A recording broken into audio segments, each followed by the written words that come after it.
Yeah, this is definitely the most poet outfit I could have worn for this video. Got my turtleneck, got these glasses. That's all it takes to be a poet. Hello, and welcome back to the Poetpri channel. I'm Priyanka, aka PM on stage, and in case you couldn't tell from the title of my channel, I really like poetry. So much so that I am a spoken word poet. I began performing poetry in 2017, and March, well, the end of March is actually really special for me because it marks the first time I ever performed at an open mic, which means it will be 17, 18, 19, 20, 21. Oh my god, 5 years since I started performing poetry. I'm old. So in that time, it is safe to say that I have learned a lot about being a spoken word poet, and specifically about being a spoken word poet in the UK, specifically London poetry scene. And that is what I'm going to share today with you guys. This video will also sort of be like a things I wanted to tell my younger self kind of thing, but it was too long to fit in the title, so I'm just letting you know. And just a quick note before we jump in, if you are an aspiring poet, or spoken word artist or anything like that, my Twitter DMs and Instagram DMs are always open. If you just want to chat about spoken word or just want some poetry recommendations, or want me to look at your poetry, I'm more than happy to do that. Now, without further ado, let's jump into the video. Number 1, poetry is very personal and everyone has a different style. Now, my personal poetry tastes align more with like narrative style poetry, where they're like telling a story, so aka Phil K and Sarah K, the holy duos of spoken word.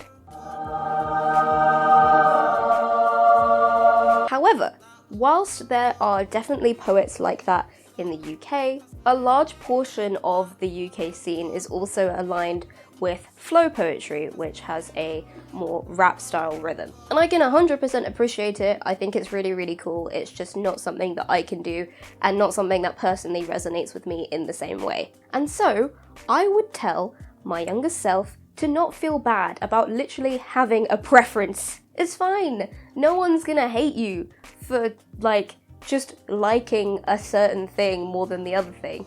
And, you know, the poetry community is generally very welcoming and friendly anyway, so it's fine, don't worry about it. Number 2, success is random, so random, and there is no one path to becoming a successful poet. Now, because poetry is so personal, it means that the path to becoming a quote-unquote successful, I don't know why I said quote-unquote because I did that, but it means that the path to becoming a successful poet is so arbitrary. And to define success at the time when I was younger for me meant being a feature performer or getting paid to perform or something along those lines.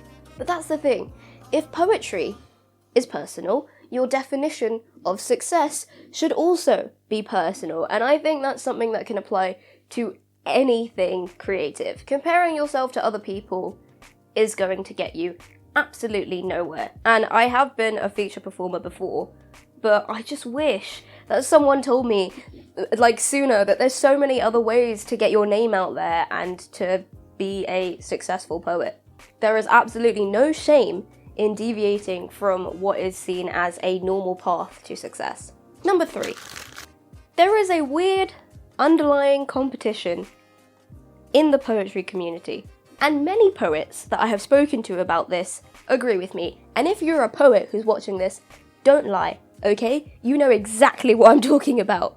This is a biggie, and is probably why I had such an unhealthy mindset when I started to take poetry more seriously and decided this was something that I wanted to do. Because even if you're just at an open mic where the vibes are meant to be friendly and it's not a competition, it's not a slam, that's something completely different, there's this weird underlying pressure to like get the most applause and be the best performer, even though it's an open mic.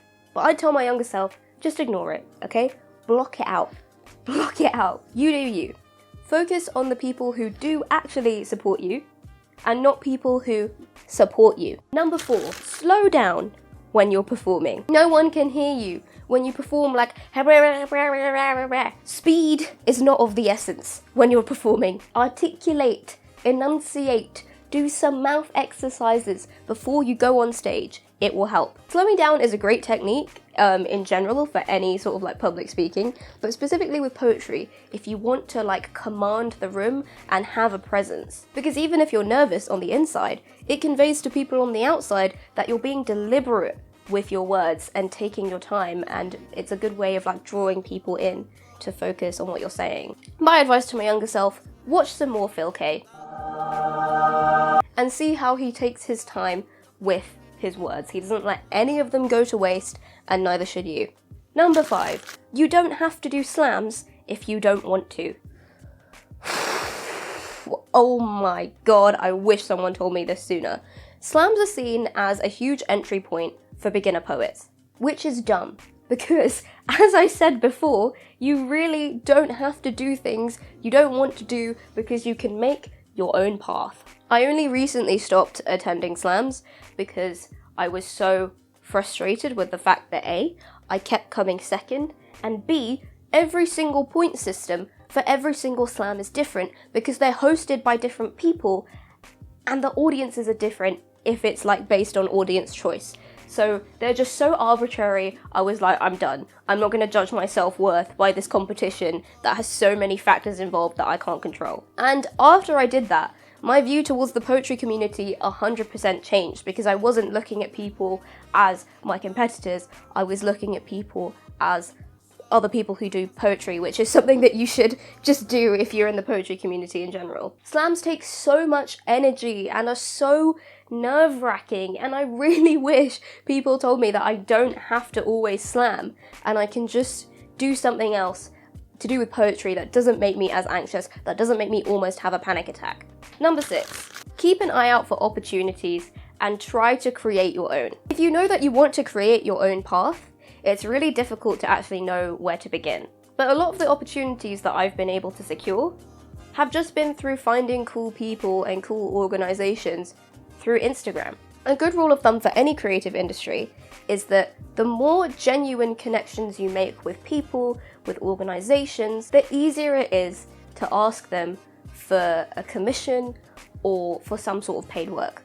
It's a good idea to try and build your portfolio online as evidence of your style, then try to pitch to an organization using that portfolio, if that makes sense. Number 7, the time you spend working on your craft is more important than any of the other time that you do poetry. This realization actually came out of a conversation with the wonderful Shruti Chauhan, whose Instagram I will leave below. She's just a wonderful person. Because while projects and commissions are really nice to sort of pad your ego, the time you spend writing is the time when you are actually being a poet. Hopefully I don't have to explain this one too much, but I always find that when I'm writing and working on a poem, I am the most content because I'm just so like in flow and trying to think of the right words for things. Keeping that feeling in the back of your mind as a guiding light when you are asking for paid projects and commissions is really important. You don't want to lose your authenticity or your love of writing just for the sake of being paid to do it.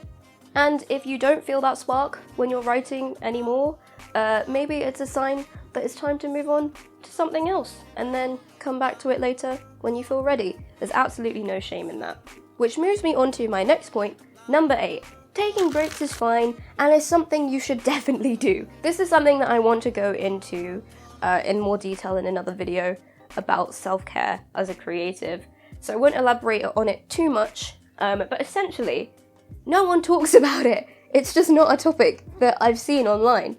Writing, and especially performing, oh my god, can leave you feeling so empty and so drained, because in some cases, you might be writing about something very traumatic or very personal, and it takes a lot of energy to articulate those experiences. Therefore, it's normal and healthy to take breaks. And even if your break is like a year or whatever, that's fine. I had writer's block for a year and just shut myself off from events for like a few months. And when I came back to it, I realised that I needed that time to actually give myself experiences to write about. It's totally normal, it's just different seasons of your life changing. And everyone needs to recharge, including poets. So don't try and do 5 open mics in a row if you don't want to. Take a break. Number 9. Don't change yourself to fit an audience and write about what you want. As a brown person, I cannot tell you the number of times I've seen a fully white audience at something poetry related, or a majority white audience, looked at the crowd and just been like, nope, time to change my set real quick. And that is also something that I want to go into in more detail in a further video/blog post. But essentially, it's good to remember that audiences have come there of their own free will, and therefore, it's not your job to make them feel comfortable. If they feel uncomfortable when you talk about being brown, they can leave. Most audiences that I've found will just vibe with poetry that is honest and authentic and open, because that's what you want from poetry. And if they're a racist, just yeet them out the audience. And finally, number 10. You love poetry, so don't quit. Because one day, you'll be talking about it in front of a camera for people to hopefully listen to and maybe learn from. And you'll go, yeah, I'm really glad I'm a poet. Thanks so much for watching to the end of the video if you did. If you enjoyed this, please remember to give it a thumbs up and subscribe for more poetry, book, literature related content. And if you like poetry or poets or anything like that, comment your favourite poem or poet below. I will start. Mine is Beginning, Middle and End by Phil K. Also, if you're curious about my poetry, I will put a playlist to some of my performances down below and maybe up here if it lets me. And I also post poems on my Instagram. If you're interested, you can check that out too. And I also have a self-published audiobook that I will leave a link for in the description as well. So thank you so much for watching. Keep doing poetry things, and I will see you in the next video. Bye!